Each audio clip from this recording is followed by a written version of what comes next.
Oh, hello. I'm Sketch. And I'm Shades. And this is Geeking Out with Shades and Sketch. Spooky edition, because happy Halloween, everybody. Happy Halloween, long-time listeners. Happy we are Halloween, back. Shades. Happy Halloween, Sketch. The season is upon us once again.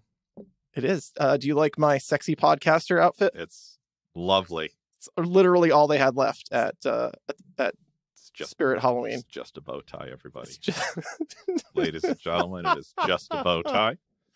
Now, usually you would do that, but I felt there was nothing. Microphone. I feel like there was nothing coming, so I wanted to just hand that off to you. And a pair of cans and a microphone and a bow tie. I feel like a fool for buying this costume because I literally owned every piece of it. Yes. Well, the bow tie is what sets it apart as sexy. It's a sexy bow tie. And cuffs. And cufflinks. This is not the Chippendales episode.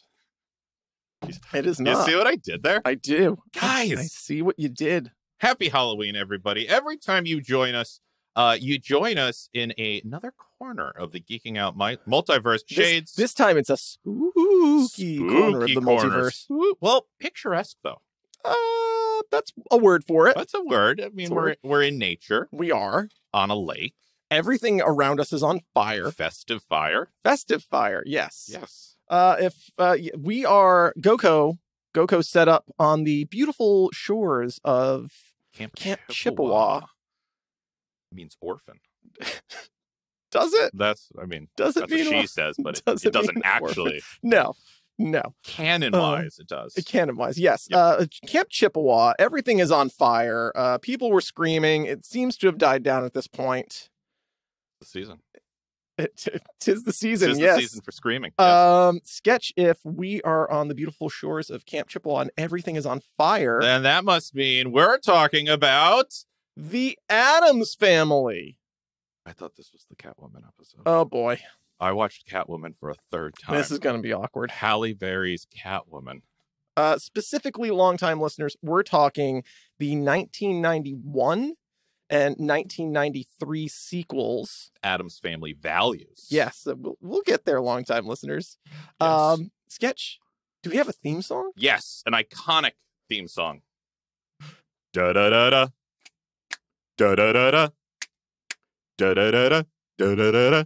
Da-da-da-da. Perfect. Spooky. Kooky.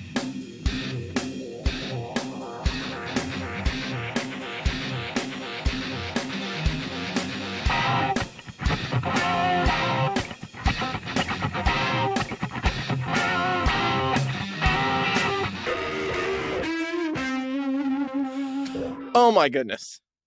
Sketch. Yes. That was perfect. It was perfect. It was. Well done. It's an easy one, actually. It is. It's pretty easy. Sketch, you usually ask me, but I'm going to ask you, what's your history with these movies? Okay. Or the Addams Family in general? The Addams Family extended multiverse. Yeah. What's your history? So I definitely grew up watching Addams Family, like the original 60s show. Yeah. On and off with no, Nickelodeon and MTV. Yeah, it was in that block with like the monkeys and... Definitely watched it during like Nick at Night era when they were showing the old night. Yeah, did they have like a lion that like lived under the stairs or something? Like the stairs would lift up, or was that Munsters? That might have been Munsters. That might have been Munsters, right? Munsters were more supernatural and fantastical. They were actually monsters. Right, they were. Whereas the Addams Family was just a little more gothic. They were just they were macabre. Yeah, and I watched both. Yeah, this was the era. You're not like Team Addams Family, Team Munsters. I do not come down hard on this. Yes. And this is the era where guys, this is going to make me sound very old, but you watched what was on television. Correct. If you wanted to watch something and that is what was on during the programming block, you watched. That's what you watched, and you had the option to turn off the TV or watch that. Yes. Yeah. So I knew Addams Family. And then, these movies came out in the 90s. Now, I did not see them in theaters. Oh. God. So 91, I would have been, 7? Yeah, did not go to the theaters for this. But these were both Vermont movies, which I don't think we've ever talked about Vermont movies. You have Graham movies. Yes. Right? I have Vermont movies. These are movies that were available in like that were just like where you went in Vermont. They were available to watch, or you had just so like on like a communal. Well, when we would go to Vermont during the summers, we would hit the old video store, the old town video store. And, typically my dad was the one in charge of picking the movies. And so it typically was comedies, which is why I've seen so many comedies and not many action or other tentpole movies. So I have clear memories of watching both of these on vacation with my parents. I don't, they were on video already, so it couldn't have been 91 and 93. It must have been a little bit later, like mid 90s. And many scenes were seared into my mind and my memory in good ways, like very just very memorable visuals and gags. As I was watching them and then I have not seen the two animated. They did two animated ones recently. 2018 and 2021, I believe. There you go. So the sequels. Those the new animated universe. Did you watch the animated show series on ABC? I watched the animated television show too. Did you like it? That does not stand in my memory. Okay. I in kind of getting ready for this episode, I was like taking a peek of like what do I remember from this? And I remember watching that show, the animated show, but I couldn't tell you anything about it. No. Okay. But yeah. And then when I sat down to watch these, probably haven't watched them since those Vermont trips. Okay. Maybe you hit one of them on TV here and there, and then I was like, oh yeah, okay, Addams Family. I remember Addams Family. And then I watched the first one, and I was like, almost everything I remember is from Addams Family 2, Addams Family Values. Okay. With like one exception, like the play in the first one with all the blood. So fucking good. So good. It's the high water mark of that film for me. That stood in my mind. I remember being upset by it as a child. All that blood. Longtime listeners, I was delighted and upset by it again as a 39-year-old man. So yeah. Then I rewatched them for the pod, and I got in the spooky season. How about you, Shades? What's your history with? Oh, okay. The Addams Family. So this was a Graham movie. Oh, nice. Graham and I went right to see in that this. pocket. It is. This is a rare overlap of a Graham Vermont movie. It is. Yeah, I like that. Yeah, I don't think you brought that up on the pod before. No. Well, because it's mainly comedies. Right. Vermont movies are mainly comedies, and we don't do a lot of comedies. We don't do a lot of comedies. We should do some comedies. Yeah. I had a very visceral reaction to this movie. I did not like it. Mm-hmm. Graham would take me to see a movie like 7 times. She didn't care. She loved movies. I loved movies. We would see the same movie. Like if I wanted to see it 5 times, she would take me to see that 5 times. Absolutely. And there were certainly movies that I saw in theaters like 3 and 4 times. Mm-hmm. Mm-hmm. Did not like this movie. Okay. Graham did not like this movie. Oh, interesting. Neither of us liked this movie. Okay. Which is interesting because usually she would love something, I would hate it. I would like something, she would hate it. This came was down on the same side on this. We came down on the same side on the Addams Family. This is what started the peace talks. Yes. Mm-hmm. If you and Graham could do it, there's hope for Ukraine and Russia. Is all I'm saying. Wow. Oh. Topical. Wow. We know that this is where you tune to get your global events. This is it. Similarly, I had seen the animated. I'm sorry, the 1964 live action show. Yep. Enjoyed what I had seen of it. Did not watch it with any kind of regularity or continuity. So, like very similar to what you just said. Addams Family and then Munsters, like essentially back to back in the same programming block. Yeah. Did not have a preference. Still do not have a preference. Yeah, this is not the pod if you want us to come down hard on these two. Addams Family or Munsters. Yeah. Watched the animated series. Did not like that. I enjoyed relatively enough enjoyed the 64 TV series and went back and watched like 2 episodes, like an hour of 1960s Addams Family, and enjoyed that. Yeah. I watched the Christmas one. Yeah, that's a great episode. Yeah. And they would and that was a special that they did much later. They would come back and continue to do those characters over the course of their life, which is, I find really fascinating that as a concept that they would continually come back and reprise those characters across media. I saw that the guy who played Gomez also voiced Gomez in the animated show. Yes. Yeah. So he was committed to that character. The animated show was a continuation of the 64. It had nothing to do with these movies.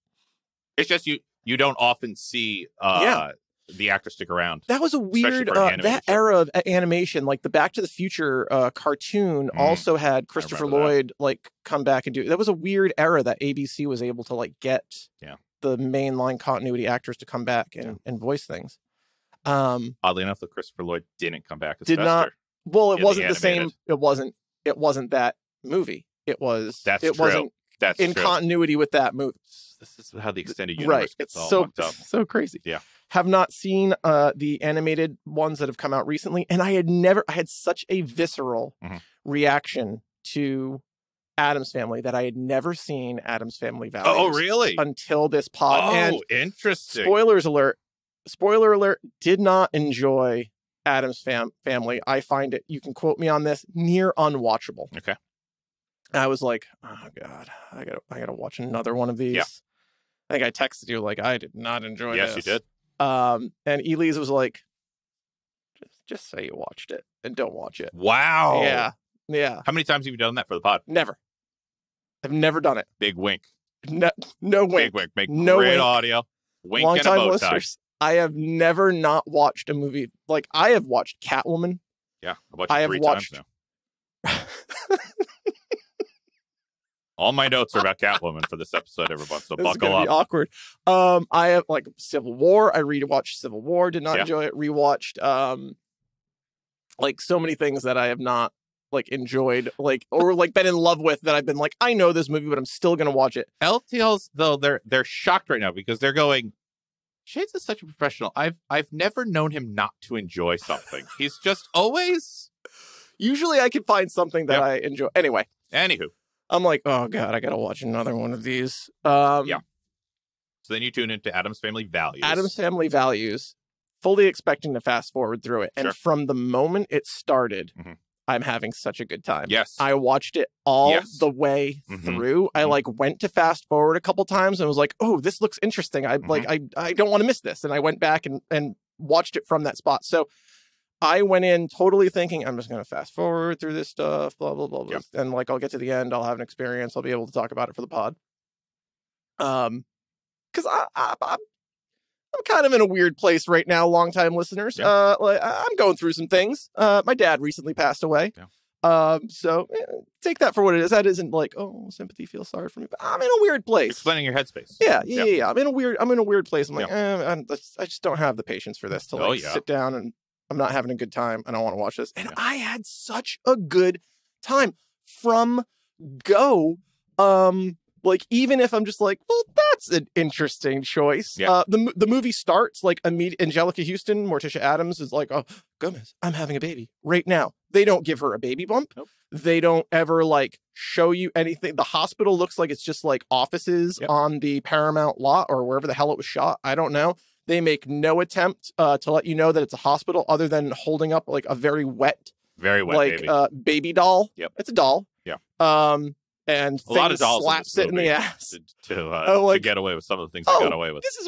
These are really interesting choices. These are bonkers choices. And what I came away with was the second movie is it has the same DNA of the 64 television show.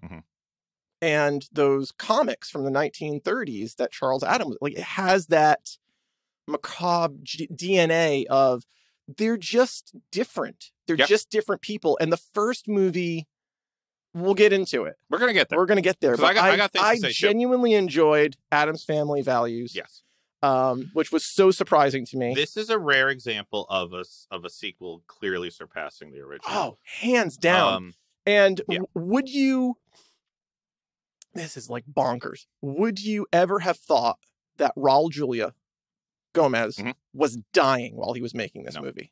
No. When I found that out after watching them, right, I was bummed. I was like, oh my, like, really bummed. Wow, could not. He was dead a year later. Yeah. Yeah. And it's crazy. And I think like Street Fighter is actually his last movie. Oh, he was in that? He plays Bison. I think his performance is fantastic. But I think this was filmed after Street Fighter, but Street Fighter got released after. Yeah.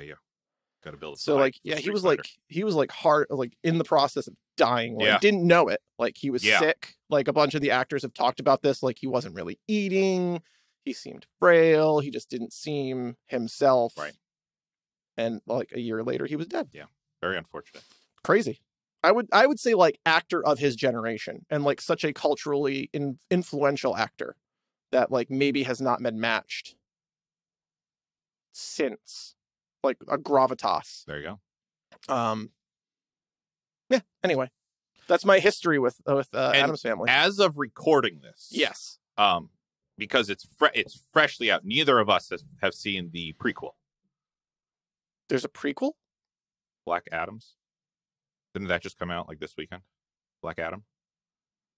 Oh, he's the first. No, sketch. That is like takes place like a long time ago, and he's the first Addams Family member. No, that's funny though. That's Adam with 1D, and they're the Adams with 2Ds, which is hilarious because they reference that they are related to those 1D Adams in the 64 show and the comics. That they whenever it's like deep in our family tree, we're related to those 1D Adams. Okay, so maybe somewhere. Maybe they got a little rock DNA. Maybe Teth Adam is, there's a little rock DNA in there. Perfect. Maybe. Love it. I haven't seen the movie yet. I think haven't that was seen a sneer at John and John Quincy Adams and Abigail Adams. Oh. Like those 1D Adams. And those are the ones that are related to Black Adam, yes. Gotcha. Yep. Easy mistake to make. Absolutely. Especially if you're just hearing it. You don't see the double 100%, yeah. Do you have any history for this ride, this wild ride that is the Addams Family? It's a little creepy. Okay. It's a little kooky, but yes, I do. The Addams Family, created by cartoonist Charles Addams, first appeared in the pages of The New Yorker in 1938 as a satirical inversion of the, quote, 20th century family. They were an odd, wealthy, aristocratic clan that delights in the macabre, but unaware that others find them bizarre and frightening. Done. Nailed it. Great concept. Nailed it.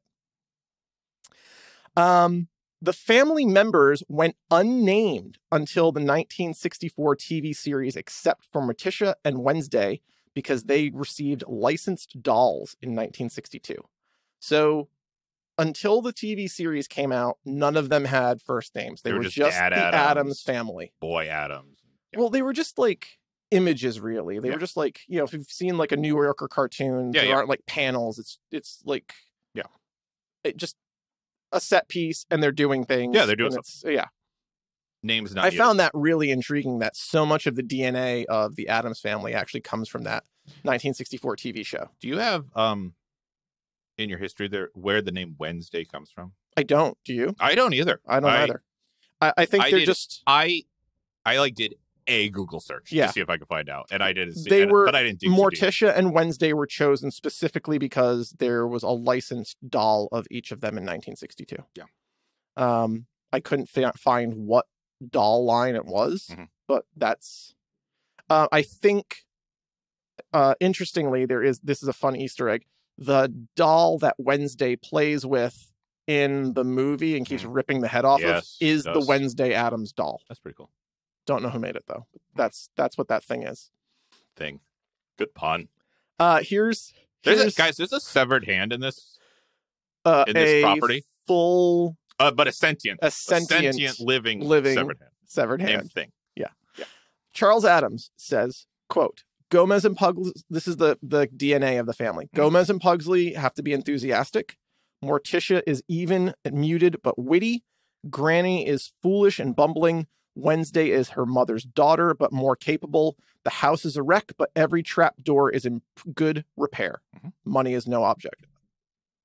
Spare no expense. Spare no expense. Yeah. So like that's that's the family. That's the whole concept. And it would, in various forms, they've never kind of strayed from that DNA, with the exception of the 1991 movie. Okay.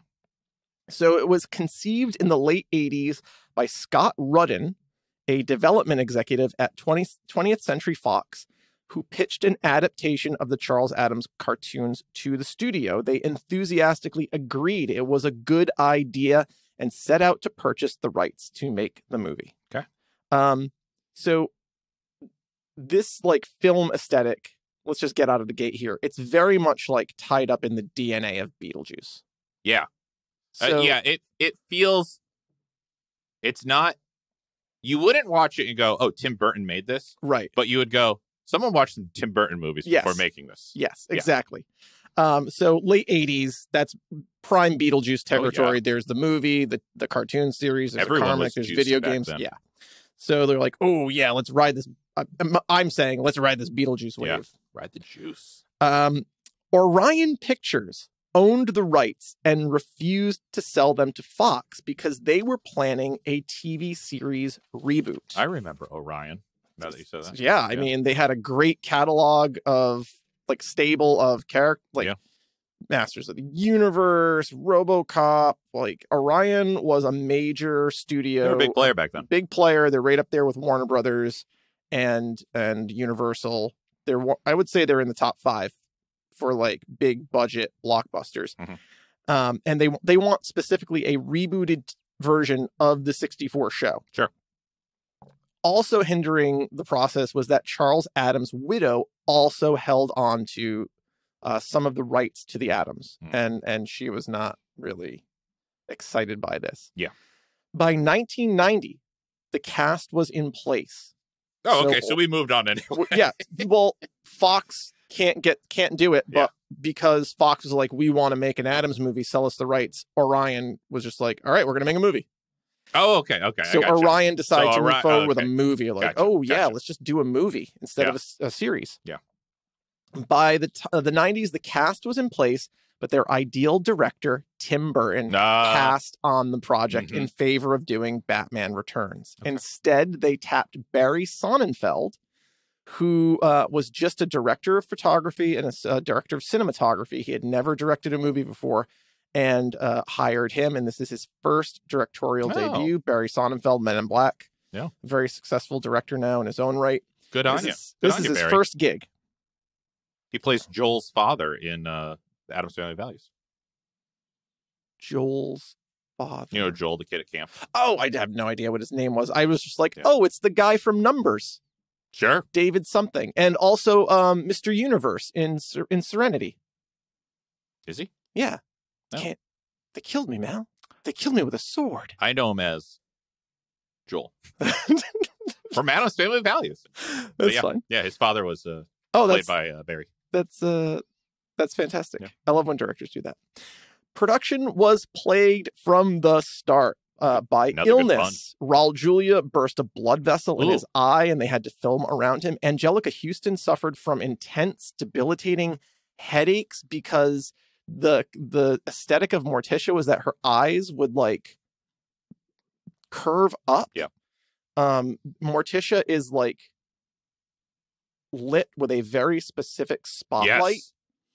Like just on her eyes. Which I love that. I love that also, but she couldn't close her eyelids. If you notice, she never blinks. Yeah. So there is this rig. There's like tabs that are glued to her eyes and eyelids, pulling them up. And then there are elastic bands that go behind her head to like keep the skin pulling them up. Yeah, and then they put a wig on top of that. So she could not close her eyes. There's a light just like blasting her in the eyes at all times. And she just had debilitating headaches from this. Yeah, that'll do it. So she could only do 3 hours at a time of filming. And then they had to like cut the elastic to like let the muscles in her face relax. Let her live. But then it would like take more time in makeup to put it all back, et cetera, et cetera. So there's a lot of production issues. Personnel shifts. The original director of cinematography quit. Oh. Oh no. the replacement that they hired needed to be rushed to the hospital, causing Sonnenfeld to pull double duty as director and cinematographer. Okay. Way to step up. Yeah. I think the movie suffers from that. I mean, a pitch hitter. Sure. That's a thing. It is a thing. Okay, I'm just going to say this. I don't think Barry Sonnenfeld is a particularly good cinematographer. Okay. But has some chops as a director. Okay. I think that's why I don't like the first movie. Sure. Like the flow and the pacing and the construction of the movie is something about it doesn't work for me. Oh, believe me, I have thoughts. I have thoughts. I found this really interesting. The original script called for Fester's identity to remain in question right through to the end of the movie. Leaning towards he's not actually Fester. Yeah. However, the cast strongly objected and selected 10-year-old Christina Ricci to make the case to the producers and Sonnenfeld that Fester should not be an imposter. So the script was altered. Okay. That's gonna answer a little bit of one of my BQs. Right? Later, not to pull back the curtain, but yeah. We're still gonna talk about it. Oh yeah. We're gonna But we're gonna dive into that one, long-time listeners. Okay. The movie benefited from the financial collapse of Orion in that it was sold to Paramount Studios while still in production in exchange for the domestic distribution rights. So Orion probably would have collapsed sooner, but they were able to. Paramount paid for all of the domestic distribution, but they also got all of that money. But Orion got a huge influx of cash. Okay. The movie was already $5 million over budget. Oh no. And they had a multiple flops in this age, and Orion believed that the movie was going to be another flop because it was opening against Hook. Oh, I love Hook. I love Hook too. Yeah. How have we not done Hook? I don't know. We got to do Hook.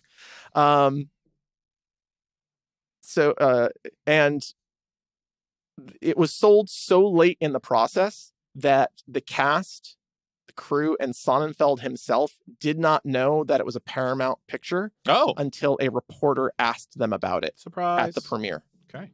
That's how late in the process it was sold. And yeah. Okay. A lot of issues. That's a lot of issues. Shall I just go straight into Family Values? Yeah, Just go into Family Values. Not much history here. Family Values premise is a movie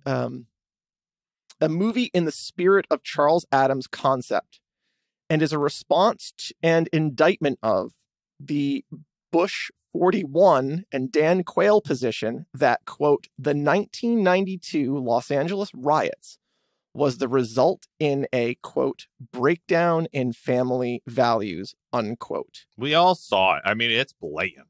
We see it there. It is. And in that regard, the film is a masterpiece. Okay.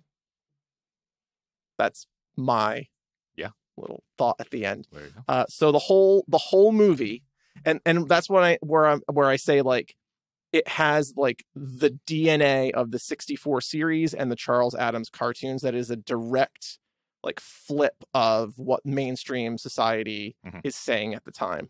And wow, watching this in 2022 is just like, holy shit. Yeah.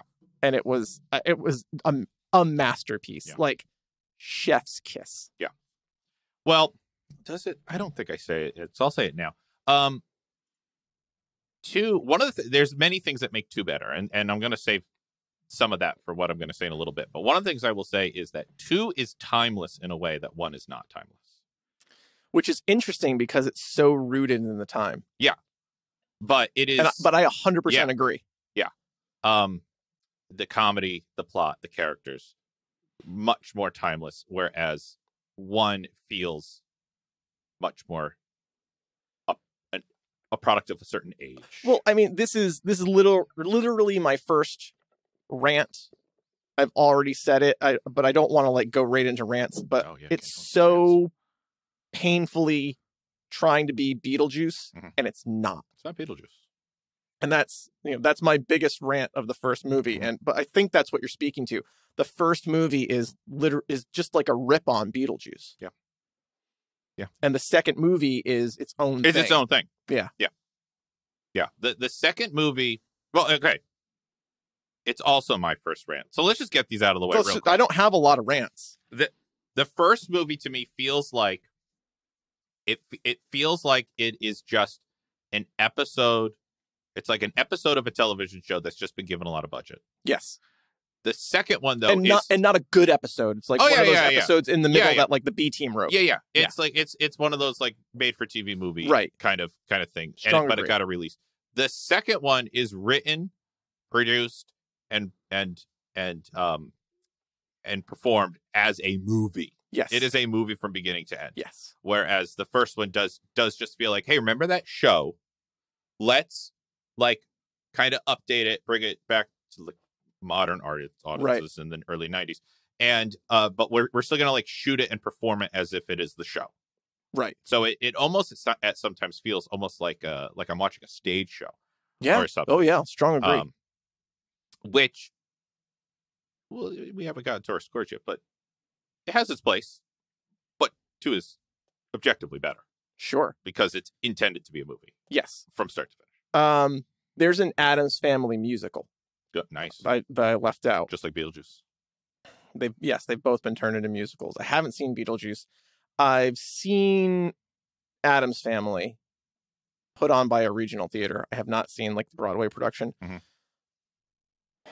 Painful. Oh no. It's not good. You know, when I but the first movie and that musical feel like they share a lot of DNA.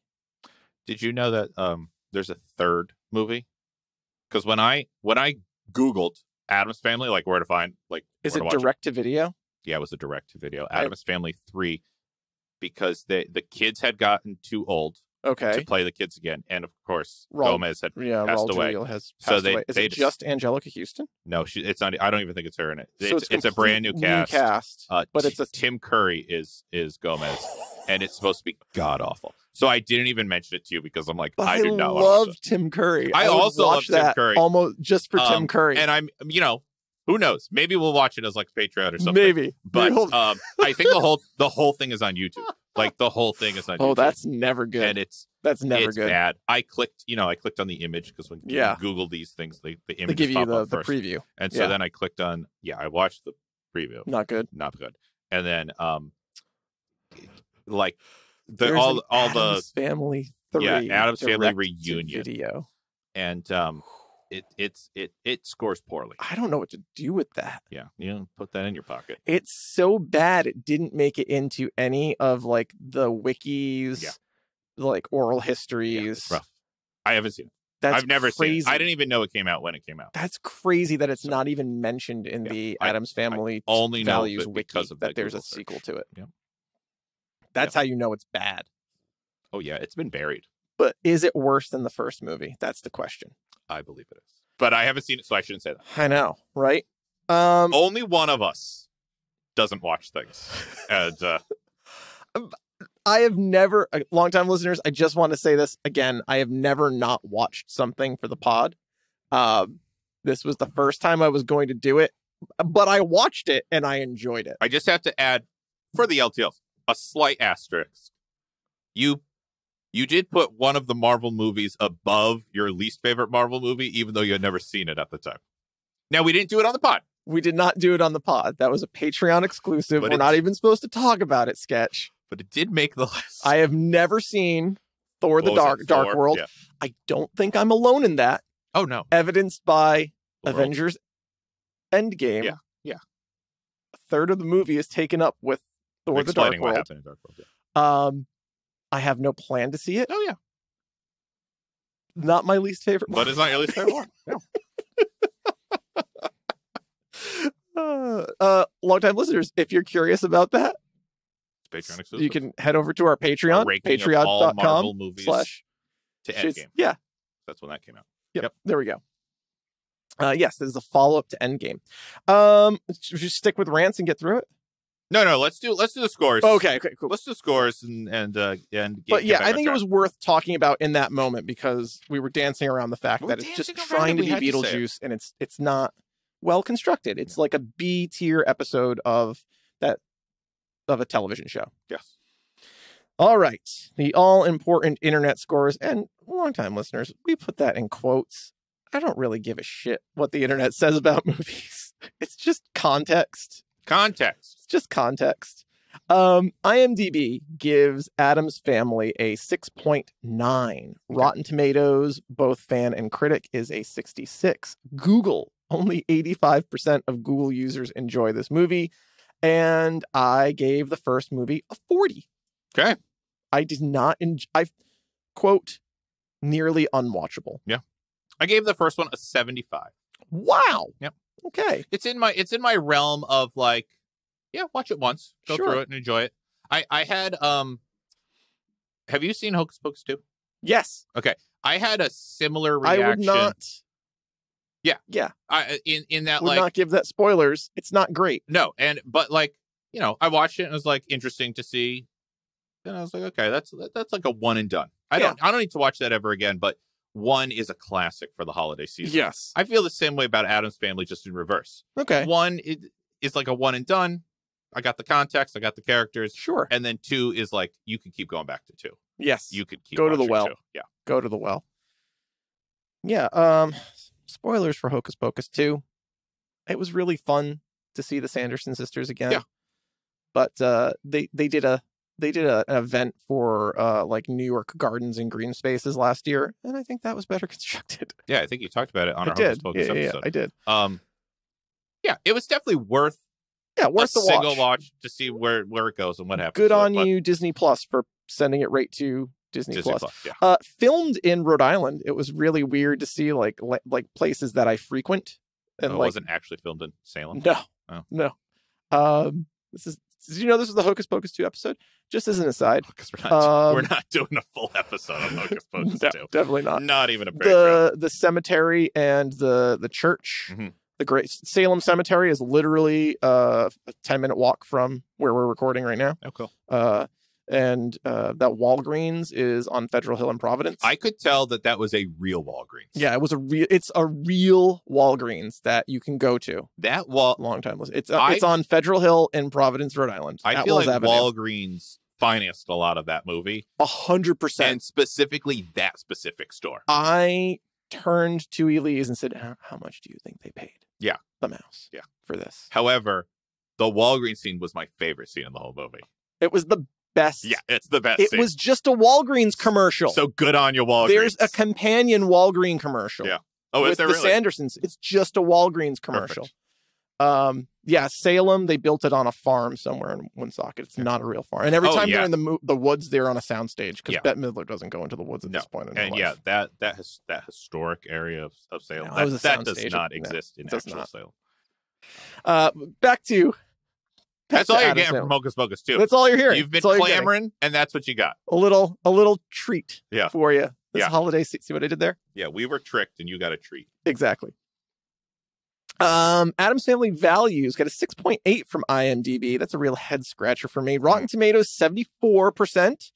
And Google gave it an 81%. I gave Addams Family Values 75. Very good. Oh, you're at where I am on the first one. I gave it a 95. Whoa, 95. Yeah, to average out my Addams Family score of the season as an 85. Wow. Addams Family Values also is it's I don't have many of these as you do, but it's a movie that stands out from my childhood. Right. So I can't help but it's tied to positive. Oh, of course. Family memories. Hey, look, I made you watch Last Starfighter. Say no more. Yeah, but Addams Family 2 is like you said, enjoyable. Yeah.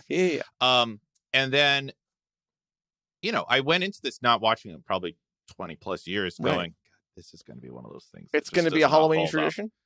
Moving forward. Yeah. Yeah. Now that crank that out. We have Halloween. Paramount and it's on Paramount. Oh yeah. This is a Doodle's going to be watching this for years to come. Oh yeah. Yeah. And I'm unapologetic about my Hey, 95. say no more. The humor specifically still holds up. You know, I'm thinking about it, and I'm like, oh man, I only gave it a 75, and I'm wondering if that was like influenced of how much I don't like the first movie, and having like gone into that being like, I don't know if I'm gonna watch this one. Yeah. Because it's a slow burn, but like when it finally kicks in, it's a fun movie. It's a very fun movie. Fun ride. We'll see where you end on the end of the episode. Think about that. I don't know if that's fair. Yeah. Sketch. How much do you think they cost? How much do you think they made? I don't like this game. Still don't like this game. Longtime listeners, play along at home. All right, so this is a Hook era. Write down your guesses. I will say the first one didn't. The first one. Remember, they got $5 extra million. It went $5 million over budget. Okay. So I would have said 20. Okay. And so I'll bump it to 25. I'm gonna give it to you fist bumps. 38 million. Okay, that's it's in the realm. Yeah, that you got that. That's in the realm. How much do you think it made? Enough to get a sequel. I always hate their math because they won't break even. I will double the answer and go 50 million. Wow. Generous. That is low. Oh, that's low. Low. Oh, good on you. Good on you, Addams Family. 75 million. Still low. 100. Final guess. 100 million. You're close with that one. 100, but also not really. Okay. $191.5 million. I was only on a $5 million. $38 million budget. Yeah, no wonder sequel got greenlit immediately. Bonkers. Good on them. I don't understand that, but I just liken that to nostalgia from the 64 television series. Did this come out originally around Halloween? I don't know. I'd have to look that up. Yeah. Don't know when it was released. Yeah. I should start getting that information. That's fine. I feel like it was a summer blockbuster. Could have been. But I mean, like, that could help explain some of it. Sure. If this is like the Halloween movie to go to at Halloween season. I mean, it opened against Hook, so it had to be a summer blockbuster. The Hook was summer? Might have been. Summer or early fall, maybe Thanksgiving. Okay. Maybe like one of those things. It's usually when like kid blockbuster movies come out, Thanksgiving. I definitely believe that the second one came out around Thanksgiving based on the play. Yeah, agree. So it must have been during the school year because I remember my friends and I being like that was like Hook. Hook had just come out. We were all talking about that. Yeah. I remember a friend had a Hook themed birthday. Whoa. Yeah. It was bizarre. That is bizarre, but good on you. Or Peter Pan themed. Good birthday, on you. Good. Like, yeah. Not That's like Hook specifically, but it was a Peter. Bizarre. Yeah, it was a little late. Especially because Peter Pan doesn't grow up notoriously, so it's weird to have a birthday party celebrating. We're gonna get to that one, long-time listeners. Bury the lead on that one. Peter Pan not growing up. I am gonna, while you are saying your next thing, I'm gonna look up release dates. What do you think Addams Family value cost made? But you're looking this up, so I'm just gonna put it out there. I will say. Oh, okay. He's gonna play along, long-time listeners. I will say, they because it was such a success, they doubled the budget, 50 million. Hey, look at that, 47 million. Yeah, that's you did it. Why were you haying me? Because I doubled the 20. Oh, my guess was 25. Right, that wasn't the real answer. But you got there. But I got there anyway. It doesn't matter. I don't need to show my work. Price is Right rules. You win. Yeah. How much do you think it made? Well, it did not get any additional.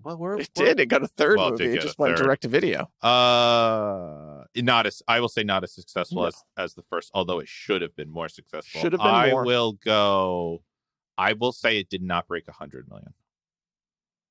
It did break 100 million. Okay, but not by much. 111 million. Okay, so I'm in the realm. For a combined $302.5 million. By the way, the original movie came out November 22nd, 1991. There you go. That makes sense. Second one came out 4th of July. November 19th. So same. Yeah, it felt like that's usually when kid blockbuster movies come out. Yeah. I mean, sorry, not Halloween. That's that Thanksgiving break big movie that comes in. Exactly.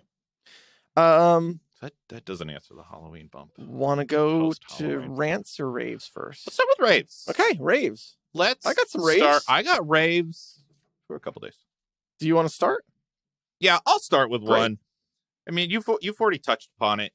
I'm just going to expand upon it a little bit if you don't mind. Mhm. This is my number one rave of these movies, but really both of these Slap movies. me across the face with a disembodied hand. Better than the ass, like that poor baby. Okay, the underlying constant but not blatant theme of these movies. Okay, so it's not shoved in your face. It's Robin, everybody. It's Robin. Okay, right. But this theme of that this family, this macabre, eerie, eccentric family, despite their appearances, is a loving, close-knit That's family. my number 2. There I literally have the same thing written down. And that the bad guys, the people who are up against them, are the normies. Are the normal people, but in a way that you, the viewer, who presumably is a normie, right, recognizes. Oh, those. I think if you're listening to this show, you're probably not a normie. Well, I'm talking like in 90s. Sure. Okay. Like, oh, those people are shitty people. You know, the normies. Their house is dirty. Yeah. No, not the Addams family. Not the Addams family being shitty people. No. But that's what, like, oh, they have cobwebs in their house. Yeah, and why is it so dark? Two definitely because they fucking like it. You judgmental prick. How's that for a hot take? First movie has it a bit with the the lawyer and the loan shark. Yeah, and the judge that lives across the way. They're all like real life people. Yep.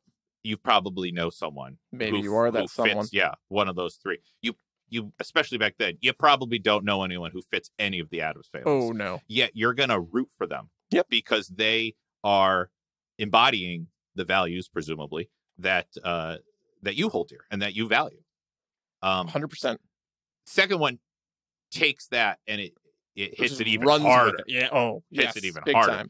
Time. So the fact that that's there, and again, it's not subtle, but it's not constantly every scene beating you over the head with it. Well, it's just well done. Morticia and Gomez are good, loving, supportive parents. Yes, and they're madly in love with each other. Yes, and this is like, I feel like divorce is becoming more normalized, and that's literally what, like, one of the things that Bush 41 Quayle quote is referencing, like the breakdown of family values, that like divorce is becoming common, people are embracing it, and like that is why we're seeing all of this violence and like breakdown and things that we don't want to see happening all over the place. And this really turns that on its head. They are not only... They are like goals. Yes. Because what I'm going to say, they're not only just happy with each other. They are madly... They're uncomfortable. Yes. Uncomfortable to watch. It can get uncomfortable, but that's fine because they're like you said, they're fantastic parents. Right. Gomez obviously cares incredibly deeply about his brother. Yes. This goes to extended family as well. Yeah. Who's Mama related to? Is that Morticia's mom or Gomez? That is Morticia's mom. I thought it might be. But like, we got the whole family. Oh yeah. And they're loaded. Yes. It would be easy to divide and be against each other. Totally. Nope. Literally family values. Yep. And especially in this era, it's so easy at this point that, all right, this is an unhappy marriage. We're going to depict an unhappy. We're going to show a very one-sided marriage. I love that they doubled down on it and went even further in the second movie, because the trope of all sequels are like, now we have to break them up, and then we have to bring them back together. Yes, which they did, but in a fun way. Yeah, fun and creative. I will say unique way. Yeah. So I mean, that was done. Interestingly enough, it wasn't unique at all, because like Fester leaves the family again. It was literally the same exact trope, but it was in a completely different way. It was this time so he's fun. pulled away kicking and screaming. Yes. But, yeah. So that's my first and biggest rave for the whole Addams I'm right there with extended universe. It's fantastic. I'll follow that up with the cast, particularly Christina Ricci. Yeah. And Raul Julia. Yeah. And Angelica Houston. That Christopher Lloyd as Fester I found like unwatchable a lot. Oh, I was all in for Christopher Lloyd as Fester. Oh no, that was a big he was for me. So committed. Committed. He was, but I don't know, something about his portrayal of Fester I mean, he's gross and off-putting. Yeah. It is. I'm not going to argue that. It's almost like he thought Fester was somehow related to Mama. Like he didn't get that Mama was Morticia's mom, because he's like that same kind of like bumbling, I can't do anything. I feel like he was playing it like an Igor.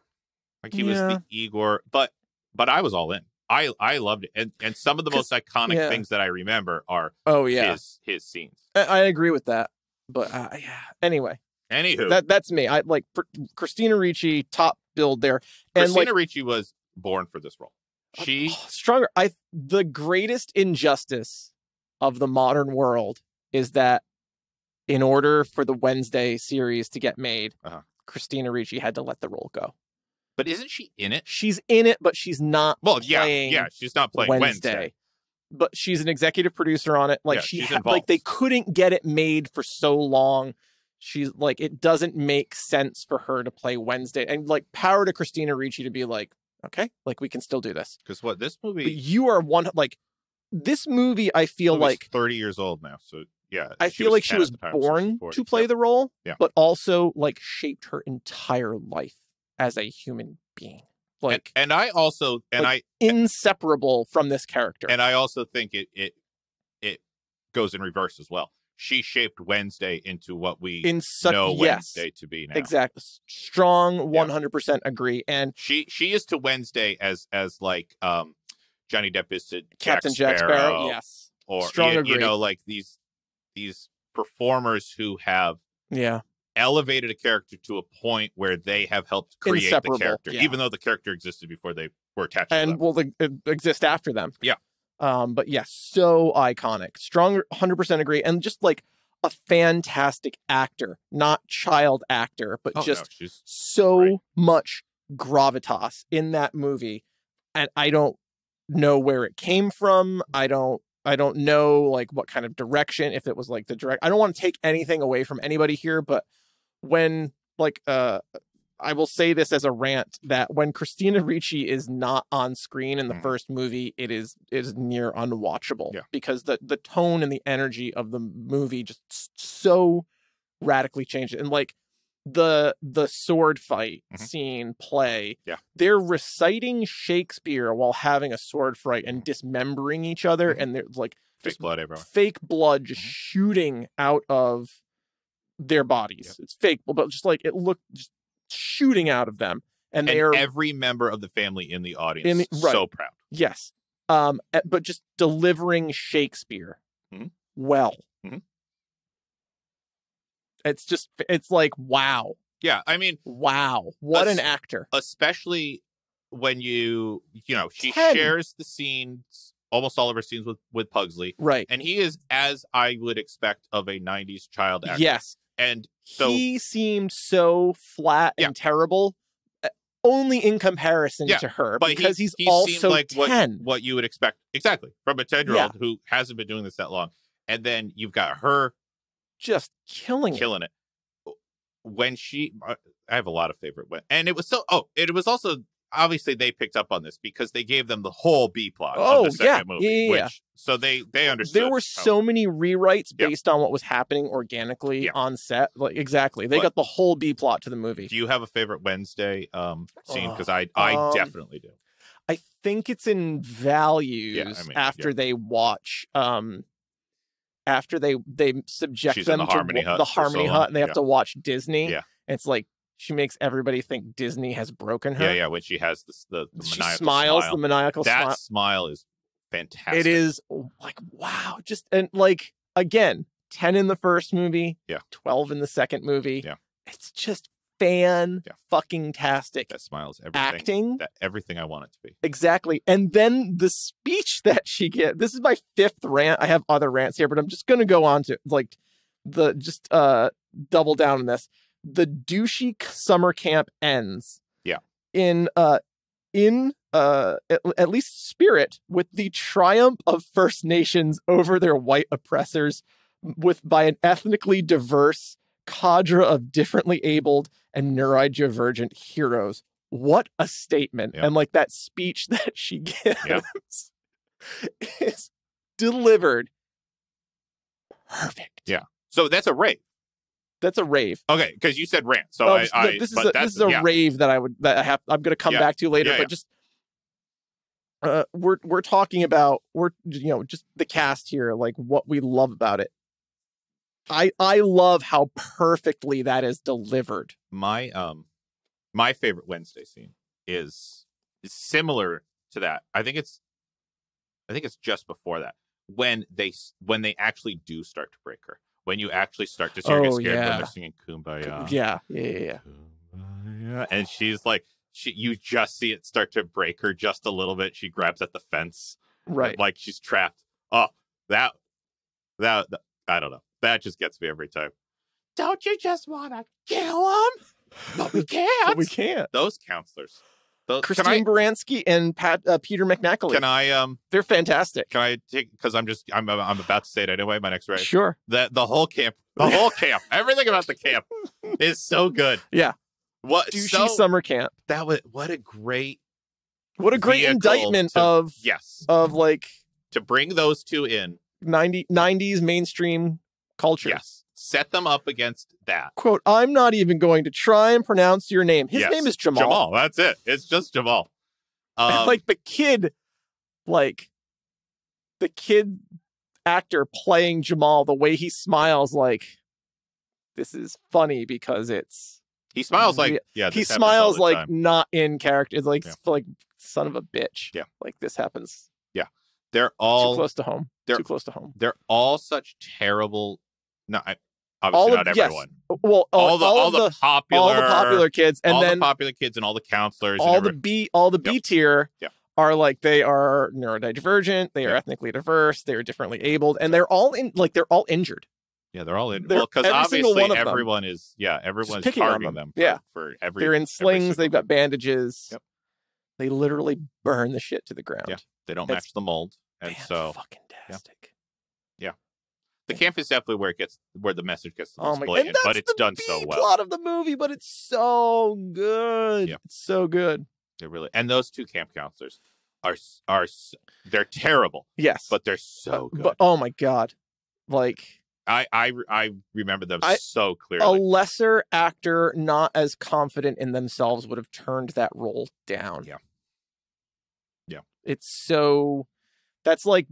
That role is like akin to like doing like an irritable bowel commercial or like an erectile dysfunction commercial. Yeah. Like it stays like that's synonymous. If it's like people are gonna remember that. People are gonna remember it. And they went all in on it. Yeah, they did. Yeah, and then so watching it as an adult now, I was like, oh shit, that's Leonard's mom from Big Bang Theory. Okay, which is a completely different role for her. And then the guy. He wasn't on it a lot, but he was on Veep. He was on Veep. Yeah. He was had a main role on Ally McBeal, and he was Janosz Poha in Ghostbusters 2. Oh yeah, he was. Yeah. Oh yeah, he was. Yeah, he's the ruler of the living God. And he had a vision. He did. He had a vision for us. Creative vision. Fantastic. Yeah. The camp scene was my rave. Do you have any other raves that you want to take? The practical effects in both movies are fantastic. Oh, yeah. And it is a justification as to why we should return to them. Particularly in a movie with this budget, because the special effects that are available at that budget don't hold up. Like Thing was impressive for the time. Yeah. Doesn't hold up. And it looks out of place every time they use him. Yeah. It probably worked. Unless they're using him in a way that they did like in the 60s show where it was actually an actor's arm only shown from the. Yeah, exactly. When it was like a green screen hand. Yeah, it was very easy. It was very easy to pick up on. And it was, And if that was made like in 2001 instead of 91, it would be egregious. It would be even, it was 91. It would be even worse. Yeah. I would say. Yeah. Like they would, like when they are trying to get to the vault and they keep winding up in like the water tubes. Yes. It's just someone's getting pulled through. Someone's getting pulled through a water tube. And like if you would do that with special effects today and it would look stupid. Yeah, it would just be a green tube that they would animate in later, and the proportions and the wrapping would never be right. Because water's really hard to animate. Someone got dragged through it. Yeah. I don't think it was Christopher Lloyd. I don't think it was Christopher Lloyd either. I think those are stunt doubles. Maybe it was Christopher Lloyd. If it was, power to him. Right into the show, Christopher. We know you listen. Yeah. This is our second Christopher Lloyd property. I know. Yeah. I know. The practice, like when things crash through floors, when like the kids are sawing off like banister railings. Yep. They're actually sawing through banister railings. Like they're actually like they actually drop a cannonball through the floor, and it's pre-cut, it's breakaway, but like the wood splinters, like they're not pulling that would all be green screen today. Absolutely. And it's just it works so well in a budget of this scale and size. Yeah, it's so well crafted, and it fits aesthetically with how like the concept of the Addams. It's like it complements the aesthetic of the family so well that it's practical effects. Honest to God, that's one of the reasons why I haven't felt the need to watch the animated ones. Right. Because part of the charm of the Addams family is that, you know, you can look at them as kind of characters of people, but when they're played by people, you see that charm of like humanity. Pushing them all the way into cartoon pushes it too far. Yes. And so it's the same thing with practical versus the CG effects, where they deserve, just as they deserve to be in the real world, so too do the goings on around them. Yeah. Yep. So I thought it like fit really nicely and dovetail. You have another? I have one last rave. Oh, okay, cool. I also have one. And I kind of said it before, but I'll just refine it. That two values completely elevates the comedic writing. Yes. And like I said, it is like some timeless comedy. The way that dialogues are written and then delivered, the quips, the wittiness, you are rewarded for paying attention to what everyone is saying because there's humor in there for you to uncover. And again, it's kind of like there's a lot of things that are like and you'll miss it if you're listening. And it's from start to end. It's constant through the entire movie, but you never feel inundated by it. You never feel like this is diminishing what's going on in the movie. Like this is just super silly. Right. This is just like, I'm listening, I'm following along. That's funny. Right. Following along. You know, you're just constantly rewarded for your attention. Strong agree. Not every movie rewards you for your attention. That is true. I 100% agree with that. Final rave. The addition of Joan Cusack as Debbie the Murderess. Of course, Fester falls for a serial killer. Yeah. But who else could do this? Like I fucking love Joan Cusack. Yeah. I think she is a majorly underappreciated actor. Mm-hmm. She has such amazing comedic timing. She has like such gravitas. Yeah. And like I was looking at the trailer, I was like, oh, who is this actor? It's so familiar. She usually like plays the frumpy friend. Oh, really? And they like sexed her up for this one, and she's like the murdering temptress. Yeah, and like Black Widow. She is literally the Black Widow. Yeah, she was like every time she came on screen, owned it, stole the movie. Oh yeah, stole them completely. One ups anybody she's sharing a scene with. Yeah, not in like a douchey kind of like difficult way. Yeah. Just like such command of timing, and when she's like going off at the end, like giving them the story of her life, it is like that is very easily to get that performance wrong. Oh yeah, and she just 100% like we should not feel bad for her. And like I got Malibu Barbie. Oh yeah, I was a ballerina. Yeah, Malibu Barbie, and she's not saying it. She's not saying it facetiously. No. She truly believes that she has been wronged in this world. Yes, and like you 100 like Joan Cusack, not a method actor. Yeah, but like you 100% believe that what she is saying. Yeah, she believes. Yes, she is saying nonsense. She completely elevates 1 to 2. Yeah, replacing the. You mean villains. 2 to 1? Yeah, elevates 2. Elevates 2 compared to 1. The villains in 1 are very lacking, especially compared to her. And again, the villains of 1, to me, are another indication of like the tone and feel of that movie. They feel very dated. They feel like they are almost like that slapstick, you know, like that Yeah. bizarre choice she makes to do the accent as the doctor and everything. Like it feels it's a Marx Brothers movie. Yeah, it feels like a bit. Yeah. And so then just 2 years later to come in with Debbie, who is way, again, like I said earlier, way more of like a genuine person. You probably know someone like Debbie. Yeah. She's not a cartoon character. You know Debbie. Yeah. And she's and she nails it. She runs away with it. Yep. And not only does she do great as Debbie, but also like they know how to use her very well. Yes. She's always the lightest in the room. So you like, you know, everyone's in black and everyone's in gray, and she's the lightest. So you're drawn to her. And so you're kind of like watching her reactions and you're waiting to like suspect her of things. But she's like the only quote unquote normie that we've met who's like totally fine with the Addams family. She has zero problem with their macabreness and their oddness and their we should suspect her. And we should suspect right her up because until of that. the you know, and we do suspect her, but like you really don't know if they're gonna pull the turn or not until they do. Because it could go in two different ways. It could go the way it did, which is completely authentic and completely fine, and I love it. But it also could have as authentically gone like, oh, she fits in with this family and she's always belonged in this family and they're going to live happily ever after. And, you know, she's truly an Addams at heart, even though she grew up outside of the Munsters. Yeah. There's like the one, like, the one. Judy? Was her name Judy? Yeah, like the daughter. Judy Munster? Yeah, I think so. Like the daughter, she was like just normal. Yeah. So this movie and easily could have gone. That's what you think what they're doing. Could easily have gone in either direction, and either way would have felt satisfying. Right.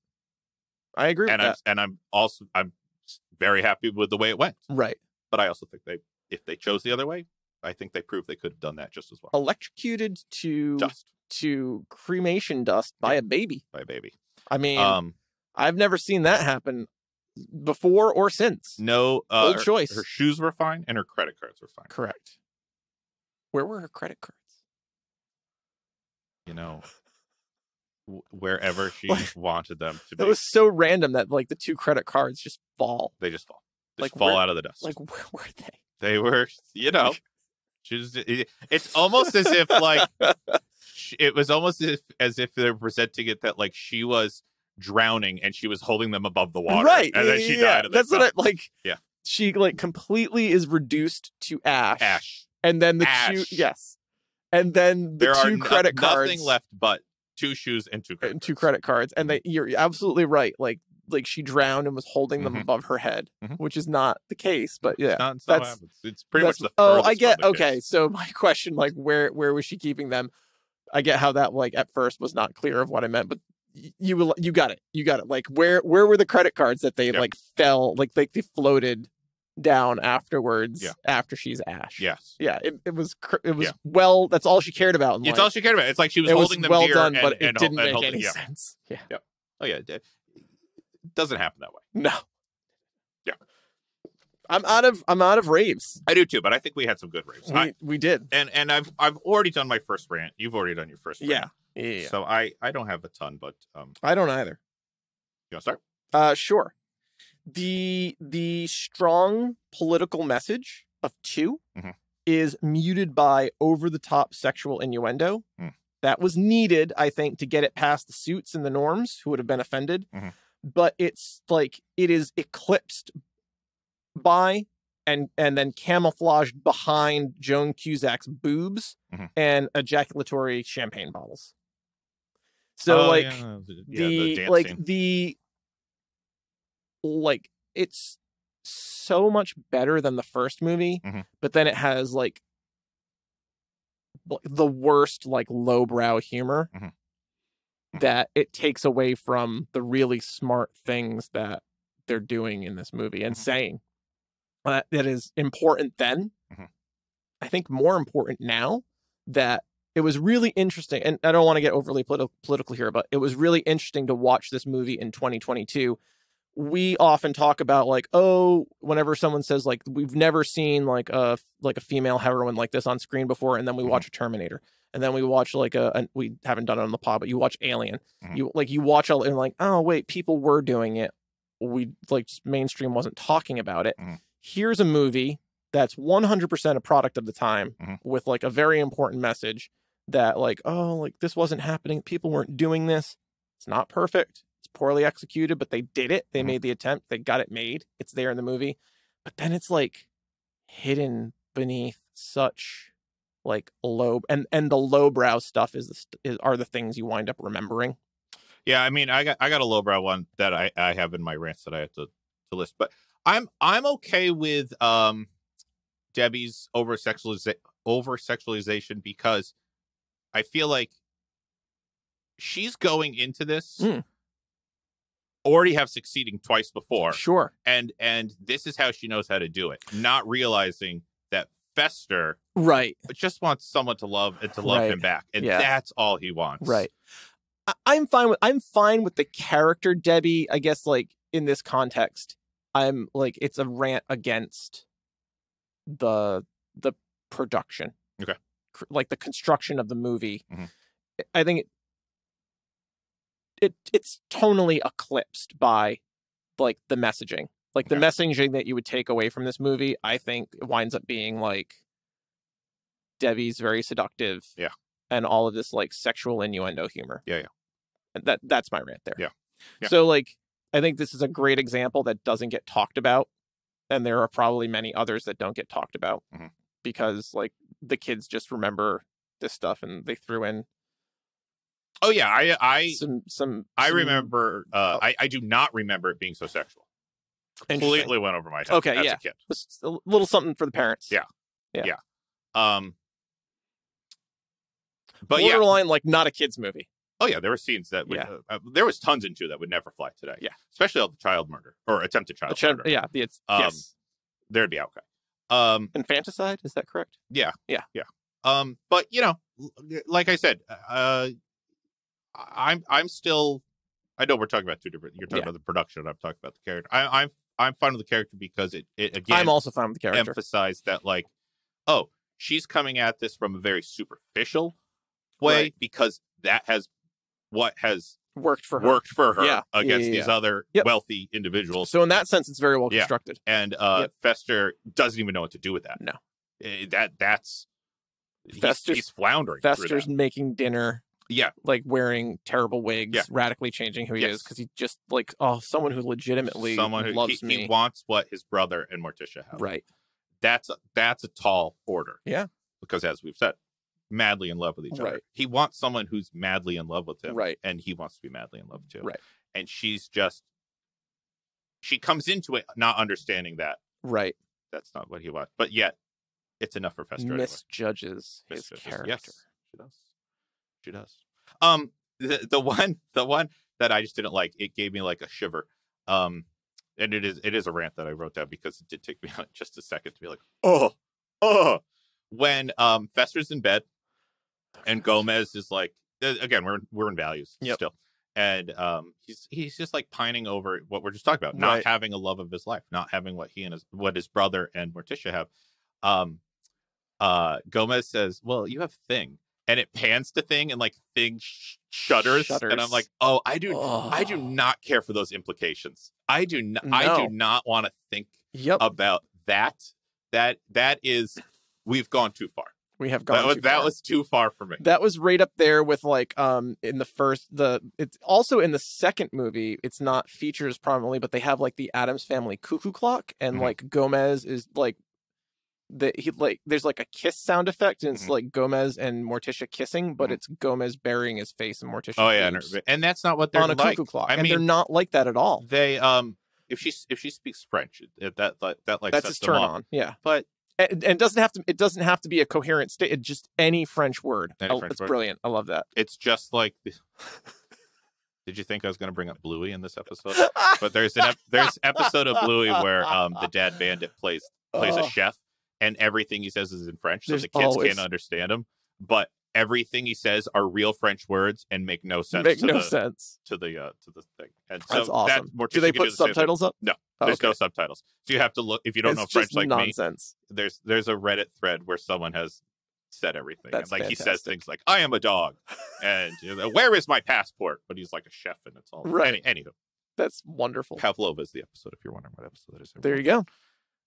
Do you think this was the Bluey Do you episode? think this was the Bluey / Hocus Pocus 2? There are a lot of / Bluey episodes. Let's be honest. Yeah, I could easily do a whole episode on Bluey. Okay, I love Bluey. maybe we'll get there, guys.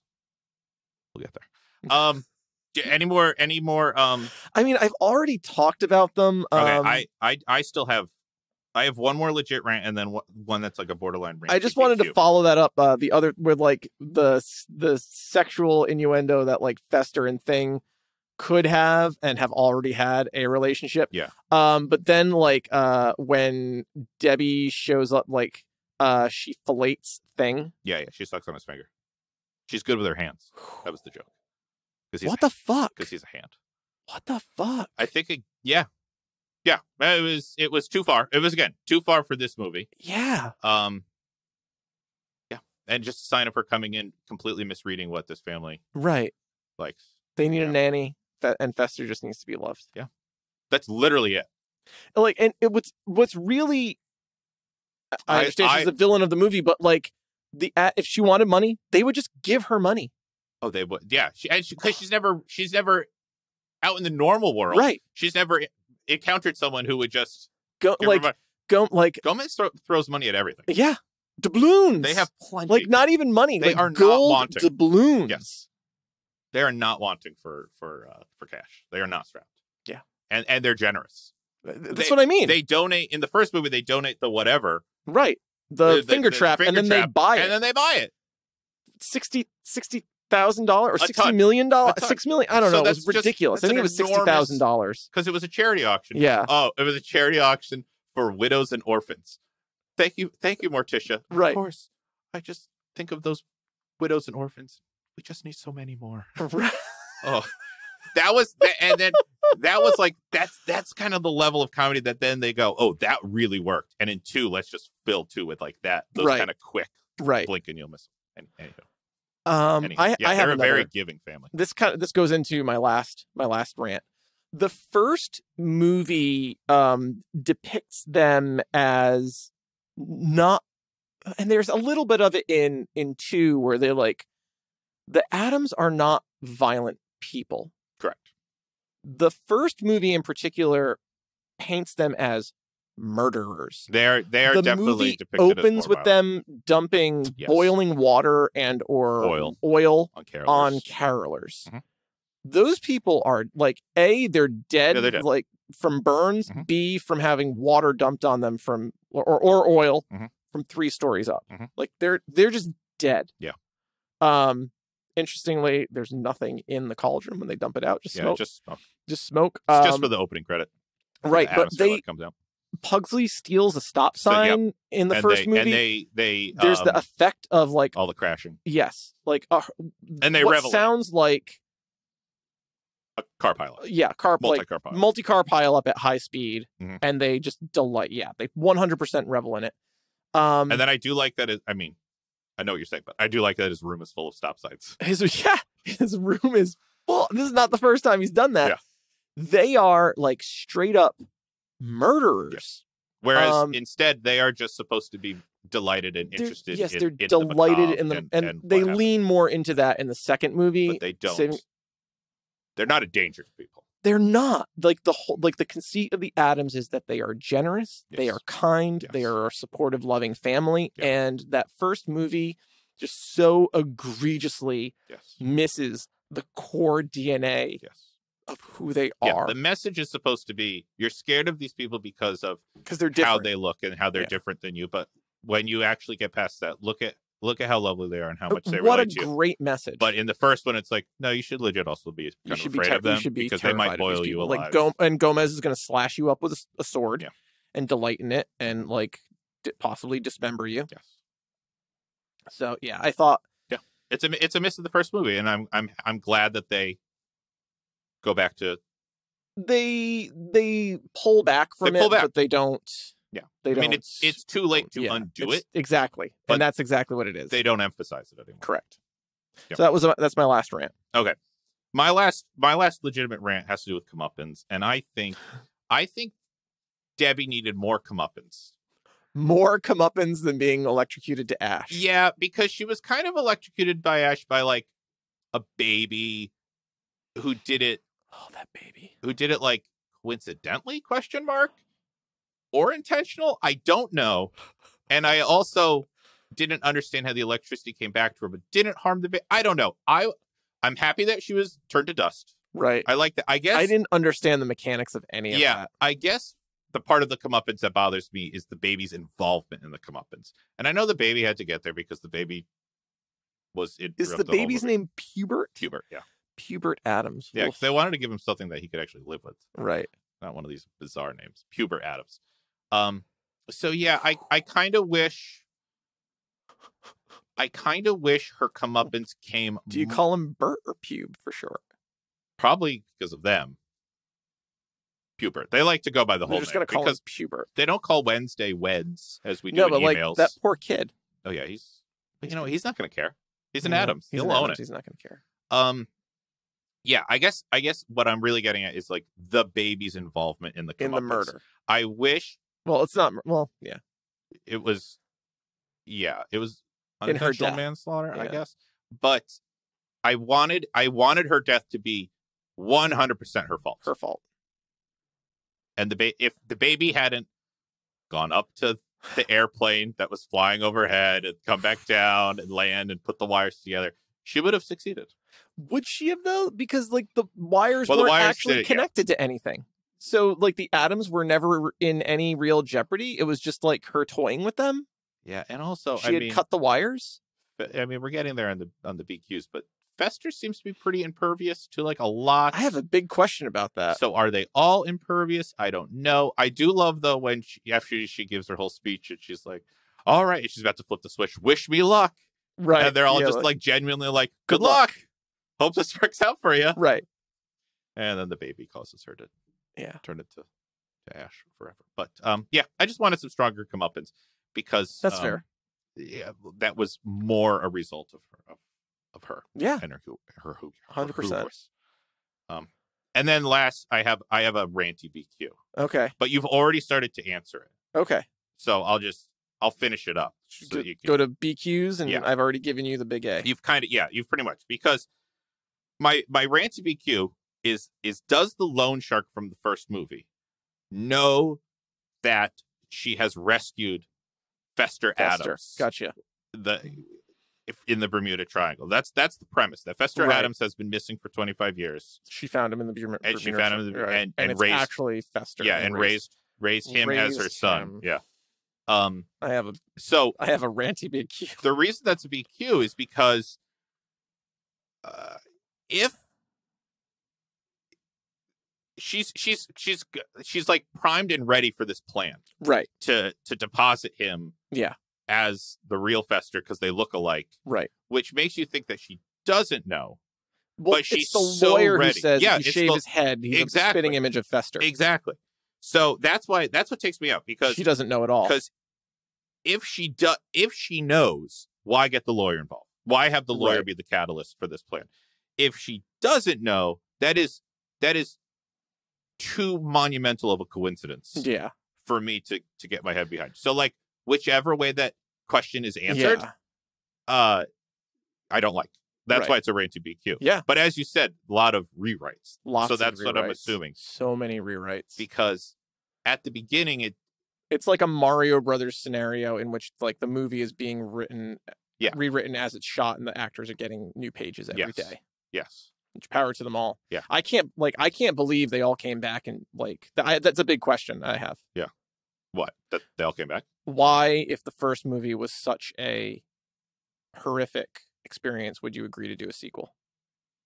Maybe they had already agreed and they couldn't get out of it. Maybe they already agreed. Yeah. Maybe they were very proud of the end result, even though everything they went through. I don't know. Maybe they just like enjoyed each other's company. They enjoyed each other's company. Maybe they were offered a lot more money. I don't know. There's so many possible answers. It's impossible to. Well, I mean, I guess we could ask one of them. Then it's not impossible to know. Right. But, ladies and gentlemen, Pugsley. Poor Pugsley. I have a Fester-related BQ to that dovetails with the question you were just asking about, like, is he Fester? Is he not Fester? Yeah. But was Fester boning his mom? And like, was that some like weird role play that they were doing? Because like he and they were not like of age to like for him to actually believe that she was his mom. They were not of the correct age. Because he doesn't think he's adopted. Nope, he does not. He thinks he like quote unquote thinks she's his mom. Was that like just some like role that they're playing? And is that why he's so sexually frustrated and alone in the second movie? Yes. I mean, I'm going to go with yes. I think that is where he ends up in 2 is because of where he was in 1. I think I 100% believe in his amnesia. He doesn't know who he is, and that he has been completely crafted by this woman to be her son slash lover slash business partner. It's weird. Like she has taken this person, Fester, and she has molded him into everything she needs. The business partner, the son, the lover, whatever else that we don't see in the movie is also. So yeah, again, the most fucked up person in the entire movie is the quote unquote normie, the normie, who you might know in real life. This horrible woman and this lawyer who's just in it for a buck. I love that his wife has a like loving, committed relationship with cousin It. Because if you get into the Addams family, you've hit gold family wise. Family values. I'm so glad they called it family values. I know, right? It's like it's the family aspect of this movie is right up there with Olive Garden and Fast and Furious. Yes, it is. It's like it should absolutely be the third thing you hear when you hear the word family. Family, right? It should be first Fast and Furious because obviously they paid enough money to make that number 1. 2 Olive Garden. 3 Addams Family. 3 Addams Family, but Addams Family the most genuine. In such a better and wholesome way. Yes. And then they have a kid, and she has such a minor part, but I love that she comes back in the second, just to show that it's all working out for her. They now have what Morticia and Gomez have. Right. The 2 of them aren't Morticia and Gomez aren't necessarily a unique case. They're products of the Addams family. Yeah. They're passionate. They love each other. BQ about that. That I just thought of now when the family all comes back to the house to like celebrate in the second movie. It shows up in that 1-seater car. How did they travel separately? I think they have to travel separately. It's still driving around in that 1-seater. He's not giving up that car. I say that confidently, coming from a family where oftentimes my father will drive his own car to family events that can't hold the whole family, but he just likes taking it out for a ride. I think it's the same way. I think It and my father got out of the same cloth. I love that. Yeah. There we go. Oh, it's so confusing that there's an It and a thing. Right. Oh, and then a what? And then a because what? Their baby is what? Their baby's what? Yeah. Okay, I got to be cute. Sure. What's up with Pubert? What's up with Pubert? Is he supernatural? Can he actually breathe fire? Well, so no one else is supernatural. Well, that's my question. Are the Addams invincible? Are they like being invincible would be supernatural? Yeah. Are the Addams invulnerable? Are they invincible? Can they actually be hurt? Fester is blown up. Yeah. He's electrocuted. Yes. He is like he's like flung against walls repeatedly. Are the Addams just invulnerable? And I really are they feel supernatural? like that's a question. This is the biggest BQ that could come from the Addams Family universe. It's almost like is it a Jack scenario from Invincible? And he has not Invincible, The Incredibles, and he hasn't like settled on what he can do yet. He's like, he can fall great distances unharmed. He can go up into the atmosphere and breathe. He can breathe fire. He can breathe fire. Or he somehow produces fire. He can shapeshift. And he becomes like a little blonde-haired, blue-eyed child. He does when his emotions are out of whack. Yeah, when the family's out of whack. I get what they're doing. When the family becomes a normie. Yeah, when the family's in turmoil, instead of going goth like the way you would depict like an emo kid from that era, He goes normal. Right. Blonde hair, blue eyes. His Curls. nursery turns somehow. Like, Yeah. not only him, but his nursery also morphs. Right. I don't know that there's an answer. I don't for think, it. and that's why I say it's like the truest BQ of the Addams family. Longtime listeners, write in with your thoughts. We know they experience pain because and delight in it, because Gomez and Morticia specifically and Fester, they relish in pain. They find pleasure in pain. So we know they experience pain. We know and they don't just say it. We've seen like Morticia is put on a rack. Yes. And stretched. Yes. And we know they are not immortal. Right. Because their other yard members of the is like full of graves. Yes. So obviously they are killed. But they do have instances where they feel impervious. Right. I know the gag is always that like one of the parents just happens to call the kids as one of them is about to kill the other. Right. What if one of those things succeeds and goes off? Right. Would one of them actually die, or did Gomez they doesn't like stick his hands out the window to see if it's raining? Right. What if the baby doesn't reach up with his little baby hand and stop the guillotine blade from cutting off his head? You know? That scene in particular, it's like a little person wearing like a baby suit. Is it? And it's disturbing. If you go back and watch it, you can see like the seams of where they're like wearing like a cat suit underneath it, and really? It's like rubber prosthetic baby hands and things. I thought it was something when they bring out the baby as Marie Antoinette, and her face has been painted. Yeah. But painted over the way they paint the baby's face to be Gomez's kid. Yeah. So it's like paint on paint. Yeah, it's fun. Yeah, but Pugsley was almost electrocuted in the first movie by Wednesday. She shoots an apple. There's an apple in his mouth. She shoots an arrow through it. Lurch swallows a dart. Yeah. Lurch is questionable if he's human. He gets hit on the head with a bowling ball. Yes. Survives. So, yeah, that is the biggest BQ, the biggest, most authentic BQ of the Addams Family universe is where does the normal end and where does the supernatural begin? I 100% agree with that. Yeah. I have one final big question. Sure. Is the movie either intentionally or unintentionally, both movies, are these two movies in particular mocking goths? I don't think so. Sometimes it felt not in good humor to me. Like, give me an example, because I'm struggling to. Just in the portrayal of like not just in their appearance, but like they eat entrails. Mm-hmm. They are like hyper violent. Mm-hmm. And they're murderers. Like, does it cross a line of, because they're just goths. Like, maybe they didn't have a name for this in 1938. Yeah, because that's what I'm struggling with. Is I don't know. I'm not comfortable making a claim that I know what goth was like before. It's just these so movies. Divergent from the 1964 portrayal of the family. Mm-hmm. Like, does it cross the line into mockery? If your answer is no, I'll take that, because I don't. My question is it doing it? Is it intentional? Is it unintentional? I'm leaning towards unintentional. Sure. If it happens. And I will come down and say I don't think it's happening, because when you watch the movie, they are portrayed in such a loving, yes, and wholesome. If you actually watch it, then you see that they are the heroes of this movie. Right. They are unquestionably the morally correct side. Yeah, I forgot about the entrails.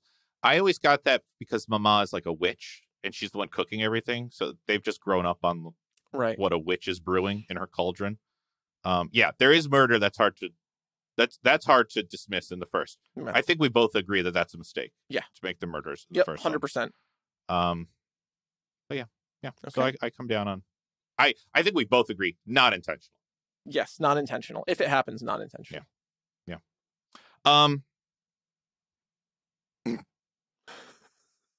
What you can always tell that I'm struggling with a question when my voice goes up. What are the physics behind arm wrestling with things? Jiminy Glick there. Yeah. What? Doesn't he do? Yes. Yeah. Yeah. What are the physics behind arm wrestling with Thing? Because no leverage. He has no leverage. So it makes me question: does he have some sort of? I have an answer for this. Ghostly. Is his body somehow still connected to him somewhere? Thing. Yeah. Thing is not a sentient hand. Okay. The only part of Thing, like whatever, like the only part of Thing, the rest of Thing is in another dimension. Yeah. And just the hand is in our dimension. That's what it feels like. It's connected to something. Yes. It's just the only part that can interact with our world is the hand. Because in the graveyard in 2, they pan, there's a relative of Thing, and it's just a thumb. Oh, okay. Yeah. So, they're positing that Thing has relatives. Okay. Yeah. Yeah, because Thing is also in Addams. It does. Just in another, maybe he's dead and crossed, and the hand didn't, because they do show that it's not like a severed hand. It just ends. It just ends. And it's it's not. I posit it that the hand is it goes up to a forearm. Yeah. But we can't see that, so we're not seeing just a flesh cap. Yeah. We can't see there's an arm there. We just can't see it. That's how he acts a lot in this movie. That he is connected to a body. Yeah. That there's cannot interact with this world. Yes. But he has the external force that would not make sense if not connected to a. My thought is that Thing is a they're Addams. Yes. An ancestor or ancestors experiment gone wrong. Yeah. Have crossed over into a different dimension, a pocket dimension, and that's the only it's just big enough to get a hand through. Yeah. Yeah. I like it. I buy it. Yeah. You're out of BQs? I'm out of BQ. Yeah, I'm out of BQ. All right, I got one final one. Okay. Do you know what would happen if my mother used fabric softener? I would die. Loved that. That delivery was so good. That kid was another great actor. Yes, and he was. I don't think he got as far as Christina Ricci. I don't think he got to her level. Right. But my God, was he acting was a good foil her level for her? Yeah. Yep. Do you know what would happen? I completely forgot about that line. So when it came back up again on this rewatch, I burst out laughing. Yep. Well delivered. It was a nice callback. Yeah. That was the question? Just the line in the movie? Yeah. Just a question from the movie. That's fair. Yeah. Yeah. So, Addams Family. Did you think this was going to be the family values episode? I mean, we had to get there eventually. I mean, it is the title of the movie, I guess. Addams Family Values. So, yeah. I see what they did there. Yeah. Finally comes full circle. You just got that now? I just got it now. That's okay. Yeah, it's subtle. Addams Family Values. Yeah, 2Ds. Yep. Not to be confused. Not to be confused with those 1D Addams. 1D Addams. We're not related to those. One-dimensional Atoms. They're just dots, guys. We're those just 1D dots. Addams. We're not related to them.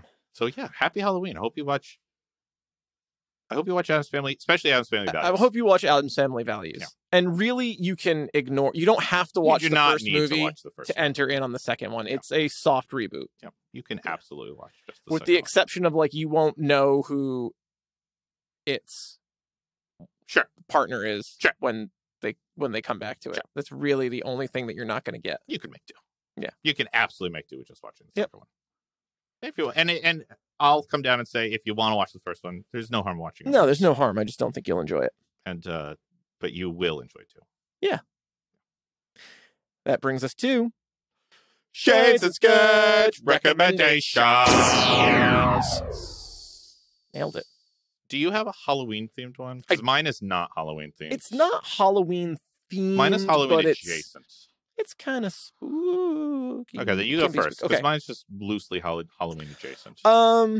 So, as I referenced at the beginning of this episode, my dad died recently. There are a lot of emotions there. A lot of emotions. But I am doing well with that. Mm-hmm. At times not doing well with that. Completely understandable. But I am enjoying playing the new Gotham Knights game. Mm-hmm. Specifically because You get to play as the Bat family, Nightwing, Batgirl, Tim Drake Robin, Red Hood. You get to play them through their grief. So it's been a really interesting experience and very cathartic that I can hop in game and I can literally run across the roofs of Gotham and drop down and beat the ever-living shit out of people. Right. And they get answers. And that's very cathartic for me right now. Yeah. So that's like my personal rave recommendation that I'm enjoying it. It's not a perfect game. Not really a spoiler. It is adjacent game property to the Arkham universe. Very similar gameplay, very similar aesthetic. Different voice actors entirely. It's not in that line, but it shares a lot of the tonal DNA. First minute of the game, you're going to find out, spoilers, Band-Aid off, Batman's dead. So this is a universe story in which Batman has died, and the Bat family is trying to like pick up the pieces, figure out how they relate to each other. Alfred, oh my God, you feel so bad for Alfred, like processing his grief while also trying to like care for these members of the family who are all emotionally stunted people, having grown up in the orbit of an emotionally stunted like father figure. Yeah.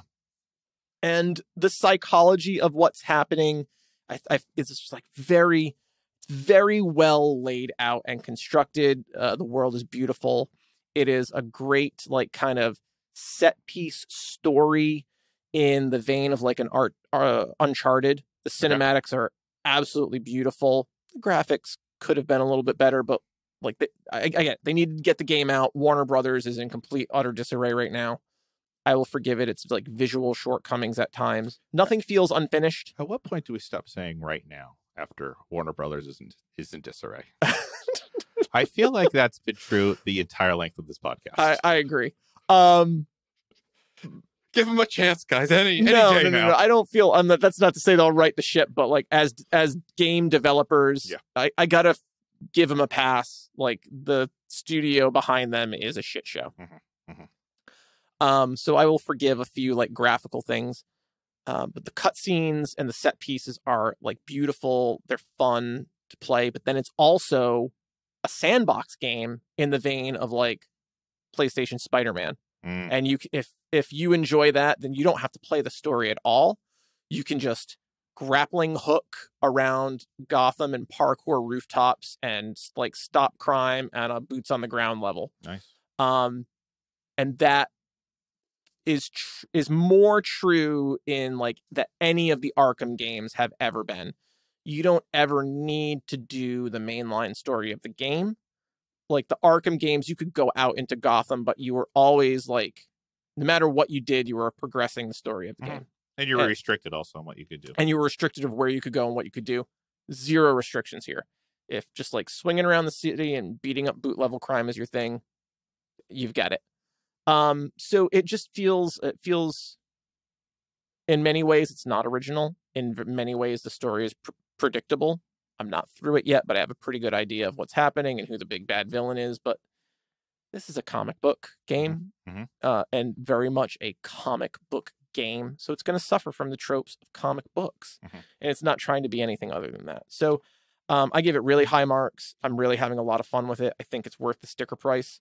And I'm really looking forward to some other folks getting PS5 so I can take advantage of the multiplayer aspect. The game sketch, I'm going to throw this at you. It feels very Rise of Zinzu. Nice. And I'm so excited for that to come back. I wish you could do it on the same console, but it's got to happen like over a LAN connection in the PlayStation store. Yeah. But that's why you're recommending this. You're trying to get people to play with you. Yes. Yeah. Totally selfish. Yeah. Yes. There you go. If you have a PS5, shoot me a message. There you go. Shoot me a message, not through the PlayStation Network. Send in an email. Go with shadesofsketch@gmail.com. And after a vetting process. Stringent but not overly vetting process, we can play some Gotham Knights. You relax the blood sample requirement. Yes. You do everything now with urine. we have to make sure that we're working with the right people. Exactly. Yeah. Absolutely. All right. So that is, what is it called again? Gotham Gotham Knights. It Gotham is Knights. exclusively on PS5 and whatever Xbox equivalent generation is. There you go. Is it the Series S? No idea. I have no idea what Whatever the Xbox whatever equivalent. Xbox is Yeah, at the time of recording. Their current 5th generation system. There you go. I don't know what it is. Very good. Sketch, what do you got for us? Okay, like I said, Halloween adjacent. Yeah. Because it's about costumes. Okay. I'm going to recommend an anime that I watched relatively recently, but I loved it and I gobbled it up. It's called My Dressup Darling. Have you heard of it? I have not. Okay.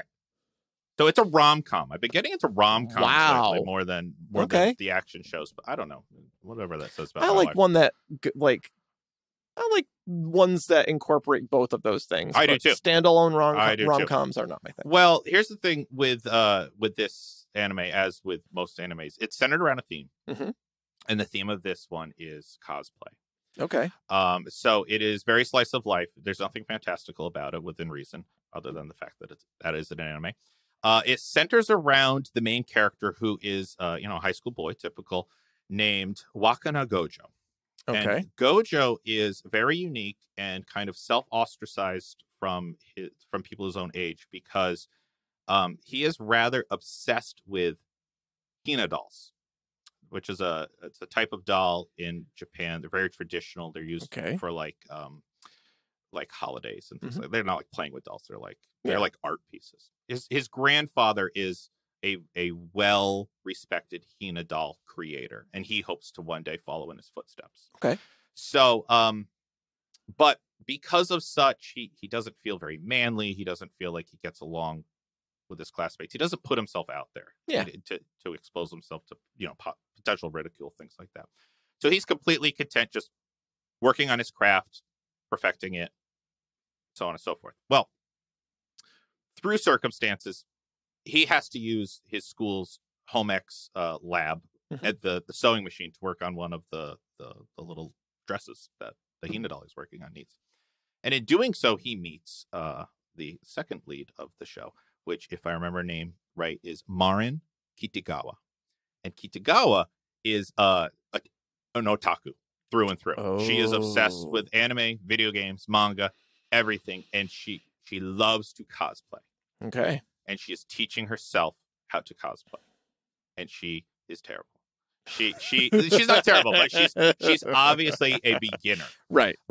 And so her things that she does are, they're not spectacular, but she has fun doing it.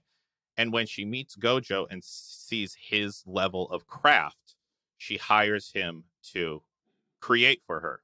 I feel like I watched a trailer for this on Netflix. It's possible. At the moment, it's on Netflix. Right now, it's on Crunchyroll. Might come to maybe Netflix. Hulu. And it's dubbed. Maybe Hulu. It is dubbed. And the dub is great. I love the guy. What is it called? My Dressup Darling. I wonder if I watched a trailer for this on. So Hulu, or just scrolled past it. Through this connection, his art starts getting better because he gets more and more invested in larger projects. Her cosplay really starts to take off because she has a real artist working on them. And they, in working together, begin to develop feelings, and it explores, a budding relationship. It's all tangos and guillotines from there. It's all tangos and guillotines. It's, as much as it is a rom-com, it is also kind of a love letter to like the cosplay community. Yeah. And, the passion that goes into it, the drive that goes into it, this whole message of it doesn't matter, who you are, what you look like, what your body type is. Cosplay who you want. Cosplay what makes you happy. Just has a really positive message for cosplay going. And then it's got a really compelling little romance that develops. I mean, there's only one season, and obviously there's going to be more, so it doesn't progress too far, but it's fun. And it's just really well performed, incredibly well animated, and the dub is spectacular. I would have no qualms in watching the dub over the sub if you're a dub kind of person. Okay. It's called My Dressup Darling. It's short. It's a single season of anime, so it's like 12 or 13 episodes. That's awesome. And little love letter to cosplay. Can I do a second recommendation? Sure, why not? Just based on your recommendation. Sure. A film that came out recently called Morgan's Mask. It's on Amazon, distributed through Amazon. It stars Carolina Ravassa, who you might know as the voice of Sombra. And it is a love letter to cosplay and cosplayers. The premise of the movie is it takes place during the lockdown of 2020 and all of the challenges of being alone through that in your apartment. Deals with like mental health, body positivity, and the perception of cosplayers in larger society, like when you're away from the con community, and how people view that. It's fun. It's fun. Saw it at Fan Expo Boston. Nice panel there. It was really, really good. It's again Morgan's Mask. And it's a kind of a love letter to cosplay and the benefits of that. Yeah. There you go. Yeah. 2 great cosplay options and a video game. Yeah. And a digital coping mechanism. A digital coping specifically for me. Aren't these all digital coping mechanisms? They really are. Honest to God. All right. You know, with what you said about Arkham Knights, you know how you can just like drop in and just beat the shit out of things. I'm often literally just drop in and beat the shit out of things and then drop out. I often think of that quote I've seen like online sometimes where it's like, video games don't cause violence. Video games prevent violence. They do. Because I can get it out of my system. They do. Yeah. Yeah. Yeah. Yep. I had a great conversation with someone recently about like the benefits of like how do you play GTA, like it was a conversation based on an article I read about like Grand Theft Auto and how you play the game is like a manifestation of your shadow. Yeah, I can see that. And like all of the positive benefits of that. I'm like, oh, my shadow my shadow drives on the sidewalk and tries to like rack up as many pedestrians as possible. Yeah. And it's a game that does not, like, there are no animals or children in that world. Yeah. So I mean, like, that right there, what does that tell you? Did you know this was going to be the video game moral compass episode? Right. There's another one, and I relate more to this other one that I've read, where it's the question is posed: if in a game where your moral decisions dictate the direction of the game and your character, and there are no real world repercussions, why not be evil? And the answer that someone gave that I really identified with was because it makes me feel good to be nice. And I was like, there you go. That is a lot of times how I like to play a game. 100%. Yeah. Yep. That's what's fun about these kind of games is you can do what you want. There are no repercussions. Be the person you want. Except how it makes you feel. It's like Ready Player One, everybody. Yes. Yeah. Be who you want. Be who you want. Just like our cosplay. Oh my gosh, everything's folding in. Dovetailing. So like, be an Addams. It's like we're professionals. In a world of norms, be an Addams. Absolutely. Yeah. Those normies suck. They're terrible. Just alienated a large chunk of our audience. You know, when we watch these things, you know, my wife likes to IMDb the actors in it, and you know, Amanda, the girl, opposite. She's opposite Wednesday in the camp. Yeah. Yep. Amanda goes on to play Spike's girlfriend in Buffy. Yes. Yep. Did not know. Drusilla. No, not Drusilla. She was human for a long time. Yeah. She was kind of like the blonde. Yeah. Sorry, not just Amber. I think the character's name is Amber. Could be. She's like kind of ditzy. Yeah, she's ditzy, and then eventually he turns her. Yeah. But for a while, she's just human. Yeah. So she kind of stayed in the in the macabre realm. Yep. Of things. So that's fun. That's fun. That's just fun stuff, guys.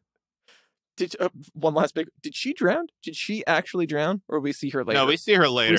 But I didn't remember ever seeing her later. So one of the things I remembered as a child was that they let a child drown in this movie. But no, she comes back later. She comes back later. Yeah. She's alive later to be burned at the stake. And that's right. She gets burned at the stake after that. It was so perfect. Well, that's okay because the camp counselors are on a spit. They're being roasted over a spit. Yeah. They deserved it. That scene also just sums it up so well because Wednesday doesn't go out of her way to Wednesday harm doesn't cause her. Yeah, the camp counselors go out there and pretend to drown, and then she starts drowning, and they go, "Well, go save her, Wednesday." And all Wednesday says is, "I can't swim. I can't swim. You never asked. Right. This is on you. You never." Anyway, now she's not remorseful about that, which is classic Wednesday. I won't kill you. Yes. But I don't have to save you. Ladies and gentlemen, Christian Bale. Did you know this was going to be the episode where we got Christian Bale in here? And just for that, he's left. He's gone, everybody. Gone. All gone. Man commits. He commits. When he's there, he's there. Worth the 50 mil. We should put down for that. Worth it. Speaking of 50 mil, you going to take anything from the Addams Family extended I am sketch. I thought long and hard about it. I'm going to take Peter McNackley's vintage Fender acoustic guitar. And where was that? When they sing Kumbaya, he's playing. Right. It's a very early version of the acoustic guitar that I have with the electric guitar neck on it. It's like this beautiful natural wood finish. Perfect. Taking it. Where do you get that? I'm going to rescue it. Did you just carry that around with him? He has a hammer space of guitar that he keeps a large number of guitars in. They were just in the woods at the chain link fence that leads to that camp. The camp that we're in right now is encompassed with a chain link fence. That says something. I mean, it's not to keep people out. It's to keep them in. I guess so. I am going to take some light reading material. This copy of Strange Men and the Women Who Avoid Them. I love it. You never know with something like that. You never know when you're going to need it. Out of everything we've taken, I don't think we've ever taken a book. I don't think so. What does that say about me? Readers for chumps. But it's going to look good on the bookshelf. It is. Nothing else on it right now. Nothing there. I'll try to find other books and properties that we do. Make it. GOCO Library has. GOCO Library is for infinite space. We do not dedicate a lot of room to the library. Nope. That's okay. That's okay. Be you. Just be you. Oh, longtime listeners, just one final plea. If you have any experience with dealing with Comixology now merged with Netflix, with Amazon and Amazon Kindle, please reach out to the show. I own a large number of comic books through Comixology, but only 10 of them have populated into my Amazon account. Oh boy. I can see my date of purchase for them all, but I can't access them. All right, we're calling in Jeffrey Bezos. He's going to get to the bottom of this. Oh, I have spent my last hour on the phone with Amazon over this. So longtime listeners, if you can help a fellow geek out, right into the show. Oh, I like that. Help a fellow geek out. We're geeking Go out. with shadesandsketch@gmail.com. Yeah. Thanks, guys. I hope someone's figured it out. Yeah, I hope so. Yeah. I did all the things you're supposed to do. Yeah, that's your problem. That I've done. Yeah, I've done all the steps you're supposed to do. They just will not populate. Yep. Yeah. Damn. Yep. Gobble, gobble, gobble. Maybe this should be the Thanksgiving. Maybe. Something out there is gobbling up everything. It's the Bezos. Yes. Well, happy Halloween, everybody. Happy Halloween. Way to end on a spooky note. Shades and Sketch Spook-TACULAR. Is this our fifth Halloween episode? It is our fifth Halloween Spook-TACULAR. That's fantastic. Yeah, so, have fun out there. Be safe. Stay safe. Go trick-or-treating. Don't let this die. Put on a costume, go trick-or-treating. Trick-or-treating is great. Yeah. Don't let it go. Yeah. As so many other things have. Is trick-or-treating starting to Peter? Yeah. Oh. Yeah. Still big in my area. They finally succeeded in, I think it's the large number of trunk or treats. There are a lot of which trunk I or understand. treats. I understand why, but we can have both. We can have both. We can have both. Yeah. There are so few things that connect us as a people anymore. Yeah. Let's save trick or treat. So put on a mask, go to your neighbor's door and demand something. Yes. I've had to explain that to Doodle. Because he's like, can we go trick-or-treating more? And I'm like, well, you can only do it only once a year. One time a year. Only one night of the year where this is acceptable. No one else is expecting you any other night. It'd be weird. You may be arrested. Yes. So. All right. With that, longtime listeners, we'll see you next time. Bangarang. If you'd like to take a more active role in supporting Geeking Out, Visit us at patreon.com/shadesansketch. Our website is shows.acast.com/geekingout. You can email the show at gowithshadesandsketch@gmail.com or contact us through Facebook or Twitter. Geeking Out is a production of Tree Cave Creative, LLC. All rights reserved. 2022.